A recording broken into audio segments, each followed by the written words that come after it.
Is wrong there. Yes, indeed.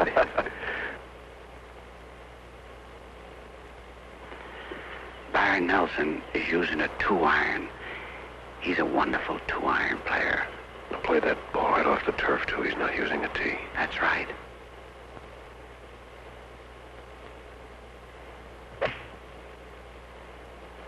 Oh, he's hit a golf shot. That is on the pin all the way, and it should be plenty of club. And he has hit it almost pin high, about 20 feet from the cup. A wonderful shot. In the background there, the water tower that's the principal landmark here at The Hague. Gerry De Wit's tee shot missed the green to the left and back of the green. He has a pretty good lie in the rough, about 100 feet from the pin. Boy, Gerry De Wit was sure lucky on that one. He could have been in a mess of trouble.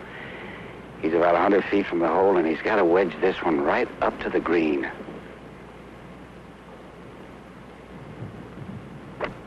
Well, he tried to cut that ball, but he has flown it up over the pin and over Nelson's ball, and it stopped just at the feet of those spectators on our right. Byron Nelson, who's about 16 feet from the cup, will mark his ball, which is almost dead in Gerry De Wit's line. Gene, Jerry's got a tough putt. Yes, he has. After a poor second shot, he's left himself 49 feet from the hole, and he has a drop of about 2 feet. The important part about this putt is the speed. His break is what, right to left? Right to left.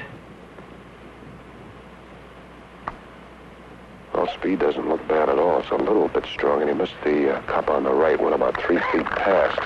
But he should be able to get that putt down for a bogey 4.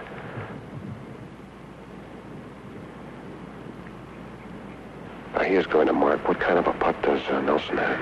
Nelson has about a 16-foot putt, but the old Ranger is after this one. Boy, he knows that if he holds this putt, he's going to make that little 3.5-foot putt look awfully hard. It's got a little drop from right to left.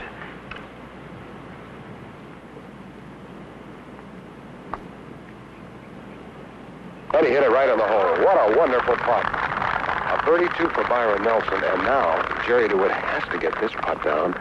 In order to keep from going a shot behind in the match, he has to make this putt to keep the match square.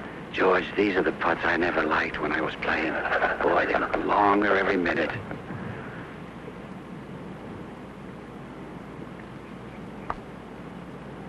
A bogey 4 for Gerry De Wit, a birdie 2 for Byron Nelson. After 4 holes here at the Hague Golf and Country Club in Wassenaar, Holland, our match is all even. Both players 1 over par. The 5th and 6th holes at the Hague are 2 tight par 5s marching in the same direction into the teeth of the wind off the North Sea, which is less than 2 miles the other side of the dunes. Length helps, but the premium on both holes is all on direction. As these 2 holes serve to prove, the Hague is not the sort of course that pays off just on muscle. You must stay in the fairways. From this rough, merely getting out could require a first-class golf shot. On the 490-yard 5th hole, the wind made the hole play several clubs longer than it ordinarily would. Nelson, holding the honor, leaned into his tee shot and hit a slice. The ball flew into the rough on the right, not too far from the out-of-bounds fence. For his second shot, Nelson was faced with a tactical decision. His lie was close, and because he wanted to avoid the large sand trap to the right of the green at all costs, he purposely underclubbed himself with a 4-iron to lay up short of the green. From 50 yards, he used his pitching wedge for his 3rd shot.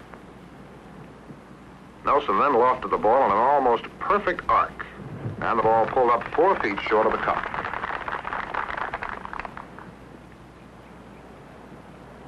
De Wit followed Nelson off the tee by driving straight down the left-hand side of the fairway, 225 yards.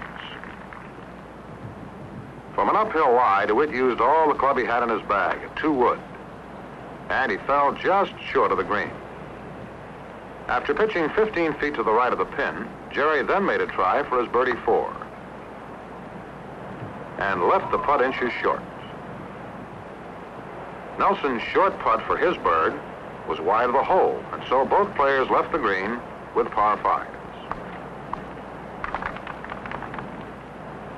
Still holding the honor on the 475-yard 6th after having the 5th, Nelson hit another slice off the tee and ended up in the dunes to the right again.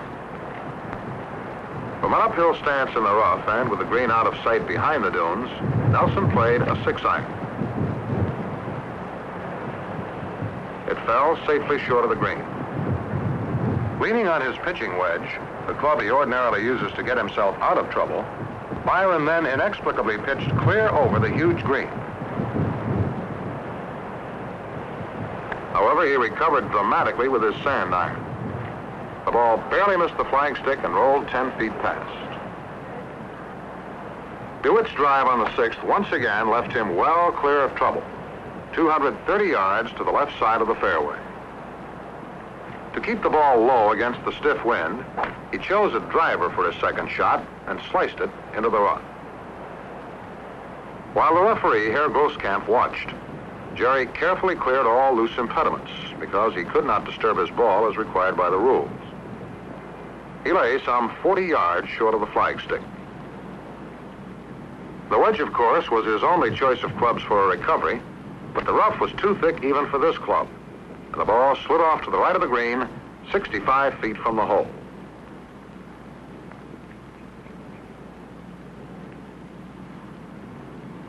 From a depression in the green as deep as a mine shaft, Gerry hit his first putt as hard as he dared, but he still stopped 15 feet short of the cup. After Gerry had missed his second putt, Nelson then holed his 10-footer for a par 5. After 6 holes here at the Haag Golf and Country Club in Wassenaar, Holland, on Shell's Wonderful World of Golf, Byron Nelson has taken the lead in our match for the first time. Byron 1 over par, Gerry De Wit 2 over par. The 7th, par 4, 383 yards long, a blind tee shot like so many of the holes at the Haag. The line is the familiar water tower, far in the background. Once you've carried the dunes, you're faced with a short iron to a small green tucked between 2 more dunes. Not a long hole, but an interesting one. George, the wind is right back of them on this hole. It could carry their drives all the way to the rough in front of the green where the fairway narrows down. This is a tight tee shot.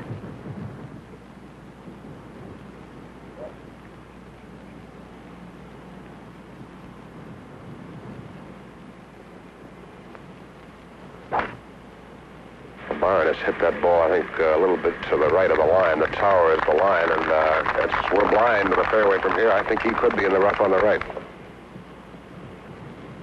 Gerry De Wit now is 1 stroke behind, and he knows this hole pretty well. He'll probably play way to the left of that tower that you see from here.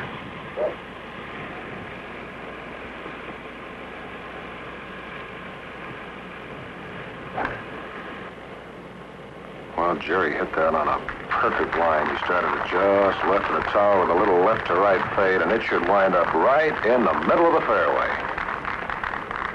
George, Gerry De Wit had a very bad break there. You know, his tee shot was right on the line of the tower, and it kicked right into the rough. He's got a very difficult lie, and he's going to use a sand iron.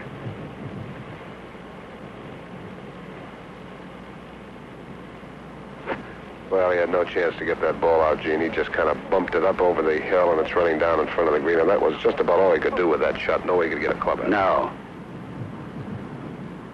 Byron Nelson has a pretty good lie, but this is a very difficult shot. You see the wind is right in back of him, and he has just about a 30-foot margin there to pitch to. Byron hit way up in the rough and then ran back down almost into the fairway, so he got a good break. Well, that's not a bad-looking shot, I'll tell you. There's a lovely golf shot, not too many breaks on it, but it stopped about 15 feet past the pin, and a very good shot from there. Byron Nelson's going to mark his ball, and Gerry De Wit is a little bit peeved about his second shot. He had a bad break on the lie, and he has a wedge shot to the green here. Very tricky shot. He's about 87 feet away. And he didn't get all of that ball. He's going to leave it short and to the left as he looks at it.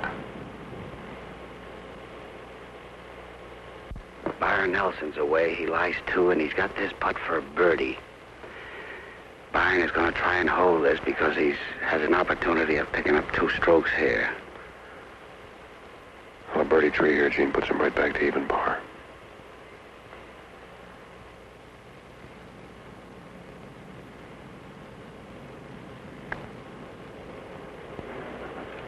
There's a putt for you. In it goes. Wonderful 3 for Byron Nelson here in the 7th hole.